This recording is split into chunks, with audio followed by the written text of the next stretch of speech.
Cher frère Mathieu, salam alaikum. Alaykoum salam wa rahmatullahi wa barakatuh. J'espère que tu vas bien. Ça va et toi? Ça va, alhamdoulilah. Ça fait longtemps que t'avais pas vu. Ouais, j'ai. Enfin, ça fait longtemps qu'on m'avait pas vu. Oui, et on m'avait pas entendu. Voilà. Donc j'ai. Ça fait longtemps qu'on m'avait pas vu. Ça fait longtemps qu'on t'avait pas vu. Mais on m'avait entendu. Mais on t'avait entendu, c'est vrai. Donc j'ai des questions du frère Bedros, qui t'a envoyé par le biais d'internet. Qui c'est qui l'a invité lui? Et comme il y en a pas mal, on va essayer de faire vite. Inch'Allah. Inch'Allah. On va essayer de faire vite, sinon on fera une partie maintenant et une partie la prochaine fois, Inch'Allah. Inch'Allah. C'est ce que je lui avais dit à plusieurs reprises au téléphone. Mais comme il est particulièrement insistant, je me suis senti menacé.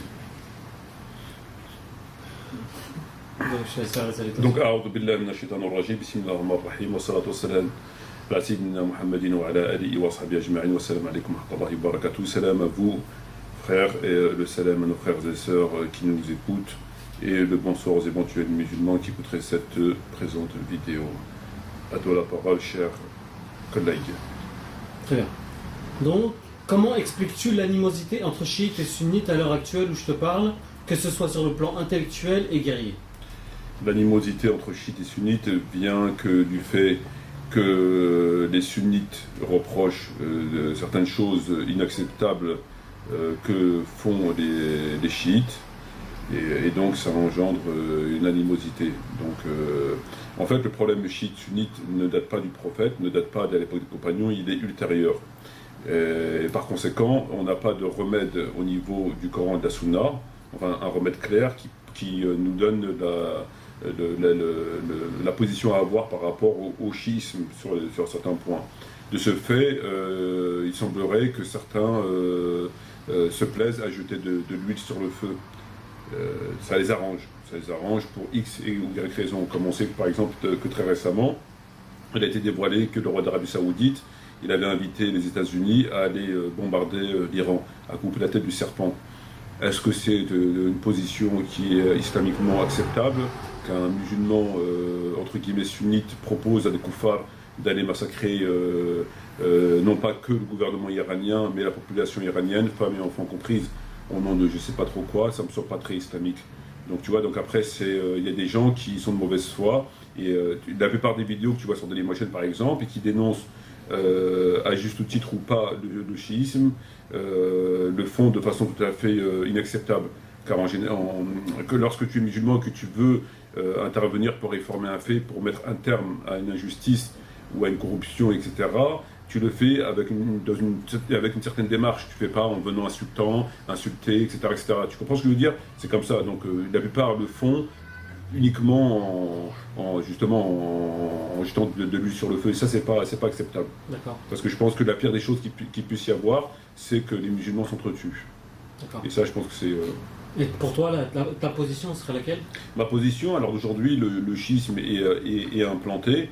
Alors il y a des revendications qui sont tout à fait justifiées, en tout cas qui ont un fondement dans le sunnisme. Donc c'est des écrits qui sont dans le sunnisme. Ma position à moi serait d'essayer de trouver un consensus afin de ne pas arriver à s'entretuer. Voilà, c'est ça en fait. Pour moi, à mes yeux, il n'y aurait pas pire. Il vaut mieux accepter des choses qu'on ne devrait pas accepter plutôt que de s'entretuer. Donc pour moi, ce serait ça la solution. Voilà. Qu'est-ce qui t'a valu d'être taxé de chiite? Aujourd'hui, tu es taxé de chiite comme certains te taxent du donné ou d'autres gens d'antisémites.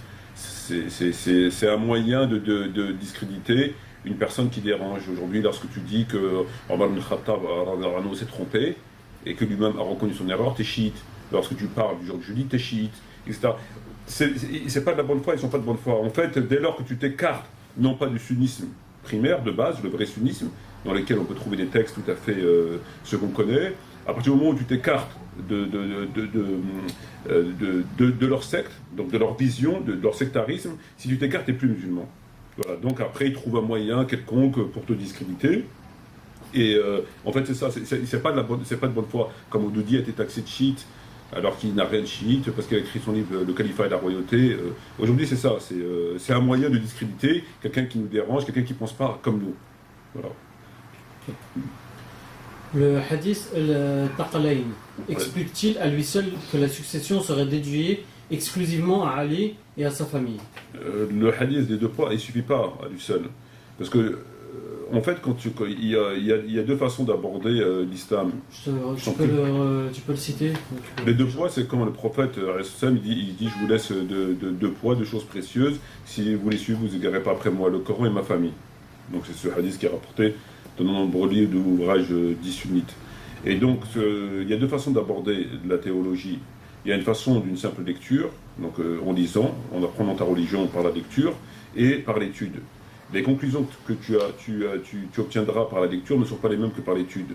Pourquoi? Parce que dans l'étude, il faut que, pour avaliser une conclusion, il faut que tous les éléments soient concordants.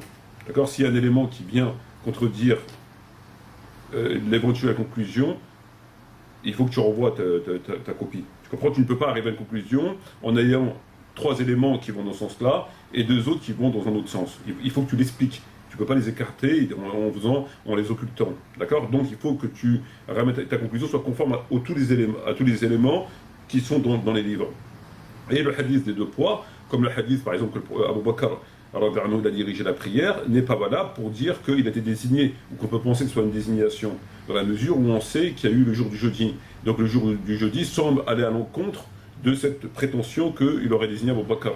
Tu comprends? Et le deux poids aussi n'est pas suffisant en lui-même pour établir une désignation, parce qu'il y a de nombreux hadiths qui sont aussi en faveur d'Abu Bakr, etc., etc. Donc pour arriver à une conclusion, il faut que ta recherche soit 100% en harmonie avec les textes. Ou alors, il faut que tu nous expliques. Et là, malheureusement, pour les deux poids, ou comme pour la question de la désignation d'Abu Bakr qui a dirigé la prière, il y a des nombreux textes qui vont contrecarrer pour l'un et pour l'autre. Donc c'est insuffisant. Même le jour de Gadir Kom, il est insuffisant. D'accord. Ça ne suffit pas pour dire il a désigné. Okay. D'ailleurs, si je peux me permettre, la plupart de ces textes-là mettent en valeur ou Abu Bakr. Il y a beaucoup de textes qui mettent en valeur Abu Bakr ou Ammar, donc ils les mettent en valeur. Il y a beaucoup de textes qui mettent Ali en valeur, mais entre la valeur et la désignation, c'est deux choses. Normalement, une désignation, c'est une désignation. On désigne. On a un texte qui dit il a désigné. Donc le prophète, à tel moment, il a désigné. Donc c'est clair, je désigne. Or, on n'a pas de texte. C'est toujours des textes qui mettent en valeur. Les mérites d'Abu Bakr, les mérites d'Ali, etc. Donc ça met en valeur, c'est vrai. Donc ça tend vers un potentiel de désignation, une probable désignation, mais la désignation elle-même, on l'a pas. La désignation elle-même, on l'a pas. Et pour Ali, Gadir Kom, c'est pas une désignation? Non, c'est pas une désignation, ça souligne un grand mérite, pour qui je suis le maître, Ali aussi le maître. Mais ce texte s'est déroulé après le pèlerinage d'adieu, donc en direction de Médine, de la Mecque en direction de Médine, où le prophète s'est arrêté à Gadir Kom, donc à un endroit où il y a un fleuve, enfin un lac, etc. Et là, il y a eu une embrouille, il y a eu une dispute, et il a pris la main de Ali, il a dit Menkout Mawlaou, Fa'ali Mawlaou. Donc ça souligne sans aucun doute l'importance d'Ali, pour qui je suis le maître, Ali est aussi le maître, donc c'est clair. Ou le hadith qui dit pour qui je suis tué pour moi ce qui a été Aaron pour Moïse, donc c'est clair. Mais après ce fait-là, il y a eu d'autres événements, d'accord, qui soulignent aussi le fait que le prophète a demandé à Abu Bakr de diriger par exemple la prière. Donc c'est quand même pas rien, le fait de prendre la place du prophète. Parce qu'à l'époque, l'imam était... aujourd'hui, à l'imam, il dirige que la prière, d'accord. À l'époque du prophète, celui qui dirigeait la prière était aussi le calife, la personne qui dirigeait les affaires temporelles, d'accord? C'est comme ça que les choses...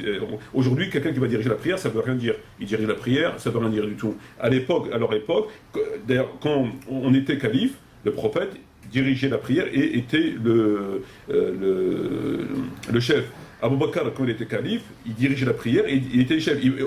À cette époque, on ne dirigeait pas la prière, on n'était pas le chef. Ou on était le chef, mais on ne dirigeait pas la prière. Tu comprends? Si on était le chef, on dirigeait forcément la prière. C'est comme ça que ça fonctionnait.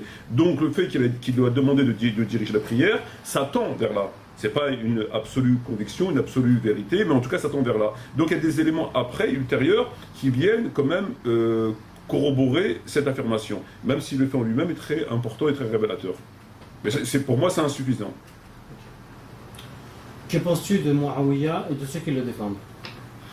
Muawiyah, en ce qui concerne Muawiyah, les textes sont clairs. 99%, voire 100% des textes mettent en évidence que Muawiyah a commis un certain nombre de crimes et des choses qui n'ont rien à voir avec la religion. Donc ça a été dénoncé par beaucoup de grands savants, etc., etc. Donc la question de Muawiyah, elle est claire. Tous les textes sont unanimes. Il doit y avoir un ou deux hadiths dans toute l'histoire du hadith, du tariq et de la sira qui mettrait en valeur la personne de Muawiyah, un ou deux. Tout le reste, c'est-à-dire des dizaines et des dizaines et des dizaines de faits historiques de hadith, le dénoncent. Donc il n'y a pas matière à discuter. Donc les gens qui le défendent, c'est ou bien ils défendent, c'est pour défendre leur secte, c'est parce que Muawiyah fait partie de la secte, il ne faut pas oublier que la croyance, leur croyance intègre Muawiyah. Tu ne peux pas adhérer à cette secte sans écarter Muawiyah, ça fait partie du pack. On est d'accord? Donc, ou bien c'est pour ça, ou bien c'est les gens qui ne savent pas. Il y a un des deux. Mais si, scientifiquement parlant, il n'y a pas matière à polémique. Je t'en prie. En fait, s'ils Il nous reste combien de temps? ont, 9 minutes. Ok. s'ils ont lu si on peut lire les textes, pourquoi ils continuent à adhérer à dire que Muawiyah est... Parce que ils prennent les textes quand ça les arrange. Quand ça les arrange, ils vont prendre les textes, et quand ça les arrange pas, ils vont pas prendre les textes. C'est comme ça qu'ils fonctionnent malheureusement. C'est ce qui se passe. On a pu voir pour ça Tarawih, on a pu voir pour beaucoup de choses. Donc quand ça les arrange, ça va dans leur sens, ils vont dire, ouais, mais c'est le Bukhari qui l'a dit, c'est sahih, comment tu oses remettre en question le Bukhari, et quand ça les arrange pas, il n'y a plus de Bukhari. C'est comme ça. Mais quand tu t'analyses, tu te penches que sur les textes, c'est une évidence, il n'y a pas matière à discuter. Le chiisme n'est-il pas en réalité un cache-fumée pour les sunnites afin d'éviter de parler des sujets sensibles mettant en cause certains compagnons? Jour du jeudi, menace sur Fatima, etc. Non, ces faits-là ont été occultés. Le jour du jeudi, Fatima, etc., ont été de toute évidence occultés. Et ils sont alors aujourd'hui occultés. Mais les critiques qui sont adressées à l'encontre du chiisme ne sont pas non plus que pure innovation, que pure imagination. Il y a des critiques qui sont tout à fait, je veux dire, on ne peut pas revenir là-dessus. Donc il y a une volonté de la part de gouverneurs, de la part de certains États, comme l'Arabie Saoudite, de se servir du chiisme pour cacher autre chose, etc., pour faire de la diversion. Mais ce n'est pas la seule et unique raison. Il y a des revendications qui sont tout à fait justifiées et un sentiment de choses inacceptables qui sont tout à fait justifiées. C'est une évidence. L'imam Ali mérite-t-il la 4e place au rang d'élu au paradis? Moi, en ce qui me concerne, à titre personnel, d'après mes études, il mérite mieux que la 4e place. En ce qui me concerne. Moi, personnellement, je ne mets pas Ali comme étant le 4e. Dans le sunnisme, de néo-sunnisme, il est mis 4e. Moi, personnellement, d'après mes recherches, d'après mes études, d'après son rang, d'après ses qualités, je pense que le mettre 4e, ça serait faire abstraction de beaucoup de textes, et ça serait une injustice, et je dirais même quelque part du mépris. Donc moi, je ne le mettrais pas 4e. Il mérite bien mieux que ça. D'accord. Quelles leçons tirer des événements tragiques qui se sont déroulés après la mort du prophète? Peut-il y avoir un point d'entente entre sunnites et chiites à ce sujet? Les points de désaccord et les conflits qu'il y a eu à l'époque ne peuvent pas être récupérés à l'heure d'aujourd'hui pour creuser le fossé. D'accord? Je pense que si le prophète Mohammed était là, et si les gens en Europe étaient là, la dernière chose qu'ils feraient, ce serait de jeter de l'huile sur le feu pour qu'ils s'entretuent. C'est la dernière chose. On est arrivé là, c'est la pire des solutions, si on peut appeler ça une solution, et qui arrangerait de toute évidence tous les ennemis de la religion. Voilà, donc pour moi c'est le pire. C'est la pire des solutions. Donc les gens qui ont un souci de la religion et de respecter les textes et s'efforceront de faire en sorte de ne pas se donner en spectacle. Quels sont tes principaux points de désaccord avec le chiisme? Il y a pas mal de points de désaccord mais ça serait trop long à les évoquer là. Mais j'ai beaucoup de points qui sont désaccords. Les principaux? Des principaux, tu as beaucoup de choses. Il y a la revendication première, le fait qu'il a été l'usurpation, en ce qui concerne l'usurpation, elle n'est pas établie, comment les compagnons sont traités, c'est inacceptable. Il y a beaucoup de choses que je ne suis pas du tout d'accord, que je ne pourrais pas accepter. Le professeur Tijani a fait l'objet d'une lourde critique venant de ta part. La maintiens-tu? Ben, je la maintiens parce que scientifiquement elle est prouvée. Dans le livre que j'ai corrigé Comment j'ai été guidé, il est bien établi que Tijani a été de mauvaise foi. Pour moi c'est une évidence. À titre d'exemple, lorsqu'il dit que Abu Bakr a combattu les apostats après la mort du prophète Mohammed sallam, l'histoire de l'apostasie, et qui dit en fait c'était un prétexte parce que ces gens ne l'ont pas reconnu au pouvoir, c'était des chiites et qui n'ont pas reconnu au pouvoir, donc il a trouvé un prétexte pour les massacrer, et il cite pour preuve un dalil qui est dans Bukhari. Donc le dalil c'est qui dit que le prophète a dit on m'a chargé de combattre les gens qui témoignent qu'il n'y a de Dieu que Dieu, que je suis l'envoyé de Dieu, à partir de là leurs biens seront sacrés. Donc à partir de là il te dit ils étaient musulmans, donc pourquoi ils ont combattu, etc. Mais ce qu'il a occulté, parce que c'était à la même page, c'est que c'est un hadith qui est amputé, puisqu'à côté on a trouvé le même hadith mais avec qui s'acquitte de la prière et qui donne la zakat, conformément au Coran, et ça il l'a pas mis. Et s'il l'aurait mis, ben, ça mettrait en échec sa théorie. Et ça pour moi ça peut être que de la mauvaise foi, parce que deux hadiths sont devant toi, je veux dire. Donc ça peut être que de la mauvaise foi pour accréditer une thèse qui de toute évidence est mensongère. Les accusations traitant de Khomeini de pédophile et de zoophile sont-ils justifiées? Je ne m'intéresse pas, lorsqu'on s'intéresse au chiisme, on ne s'intéresse pas à la personne. Lorsque tu t'intéresses à l'islam, tu n'intéresses pas à Dali Boubaker ou à telle ou telle personne, on est d'accord, tu t'intéresses au Coran. Quand tu veux t'intéresser à l'islam, tu t'intéresses au prophète. L'islam c'est quoi? C'est le Coran et le prophète, d'accord? Donc pourquoi tu vas t'intéresser à Khomeini ou tu vas t'intéresser à l'autre là-bas? C'est pas Khomeini le chiisme c'est une chose, Khomeini c'est un chiite. C'est un chiite. Dans le sunnisme, c'est pareil. Si tu vas te référer à tous ces imposteurs, à ces menteurs qui parlent du sunnisme, et tu vas considérer de là que le sunnisme c'est n'importe quoi, c'est une erreur. Ils ne représentent rien du tout. Si tu veux savoir ce que c'est le sunnisme, tu prends les hadiths, tu prends les Bukhari et Muslim, et tu regardes ce que c'est le sunnisme. Mais c'est pas forcément en écoutant Pierre-Paul Jacques que tu vas savoir ce que c'est le sunnisme. C'est deux choses différentes. La personne et la doctrine, c'est deux choses différentes. D'accord. Qui fut à côté du prophète avant sa mort, Aïcha ou Ali? On ne sait pas. Certains textes disent qu'il est mort entre les mains de Aïcha, et d'autres textes disent qu'il est mort entre les mains de Ali. Donc il y a une contradiction qui est rapportée notamment par Tabaqat al-Kubra ibn Sa'ad, qui rapporte les deux textes différents. Bukhari dit Aïcha, d'autres disent etc. Moi, à mon avis, il est mort entre les mains d'Aïcha, pour la simple bonne raison, qu'on sait que le prophète était dans la maison de sa famille Mouna et qu'il a demandé à ce qu'on le transporte dans la maison de Aïcha. Donc tout est à penser que si il aurait voulu mourir entre d'autres mains, il n'aurait pas souhaité aller chez son épouse Aïcha.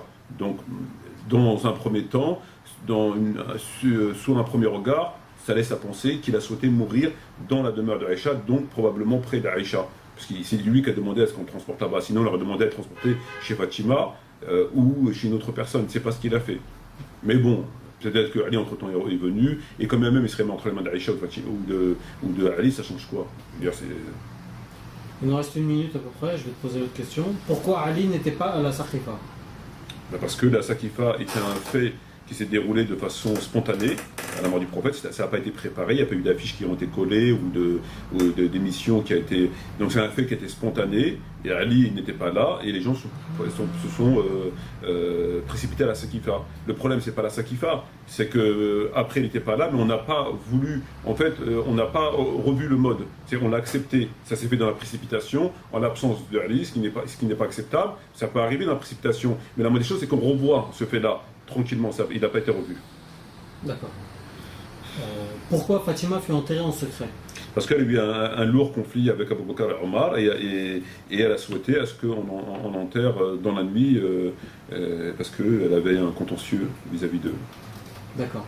Pourquoi le Hassan fut assassiné ainsi qu'Al-Hussein?